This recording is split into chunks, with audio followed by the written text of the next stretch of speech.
সম্মানিত রোজাদার বন্ধুদেরকে আমি একটা দৃষ্টি আকর্ষণ করছি, যেহেতু আজকে বদর দিবস, আমরা এখান থেকে একটা শিক্ষা নিতে পারি। আমরা বদর যুদ্ধে অংশগ্রহণ করতে পারবো না, কিন্তু আমাদের সমাজে যে অপসংস্কৃতি গুলো আছে, গুনাহের কাজগুলো আছে, যদি আমরা সবাই মিলে বন্ধ করতে পারি, আমি মনে করি বদরের সবটা পেয়ে যাবো ইনশাল্লাহ। বলেন আমাদের সমাজে 1 নম্বর অপরাধ হচ্ছে বিভিন্ন বিবাহ জন্মদিনে গান বাদ্য হয়, অশ্লীল গান। বলেন দেখি এগুলো কি আমাদের সংস্কৃতি?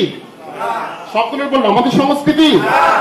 2 নম্বর ঈদের দিন, রোজার পরে ঈদের দিন, ঈদের আগ থেকে বাজি, ফুসকা, ফানুস পোড়ানো হয়। অর্থের যেমন অপচয় হয়, স্বাস্থ্যের ঝুঁকি আছে। তাহলে আমরা কি চাই আমাদের সমাজ এগুলো হোক?